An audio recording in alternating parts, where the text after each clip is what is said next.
आदाब नाजरीन, INT today news में आपका खैर मकदम है।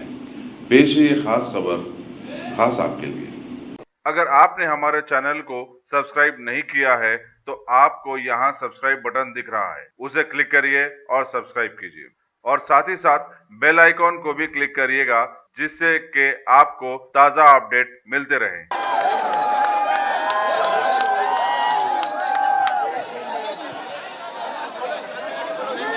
असली खुशी मन को आज हुई है। काश ये हम पहले जाग जाते तो आज ये दिन नहीं आता। चलो खैर से ही, अब हम जागे हैं तो जागते रहेंगे। अब जो कहते थे कि हम चौकीदार हैं, असली चौकीदार अब यहाँ पे हम हैं। चौकीदारों ने पूरा देश भेज दिया। जो मुस्लिम भाइयों से प्रूफ मांग रहे हैं, उनको प्रूफ चाहिए तो लाल किला देख लो। जो मुस्लिम भाइयों से नफरत करते हैं तो आज से लाल किले से स्पीच देना बंद कर दो।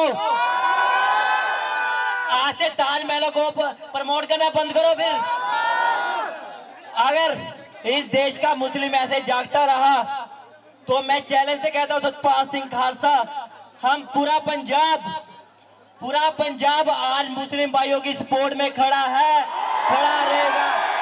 लास्ट एक शेर बोलता हूं, जो 28 हमारे शहीद हुए हैं, उनके लिए शहीद की हयात कौम की हयात है। हयात तो हयात है, फिर मौत भी हयात है। अगर हमें मौत भी एक्सेप्ट करने पे पड़े तो हम पीछे नहीं हटेंगे। फिर से दिल से गहराइयों से मेरा थैंक यू।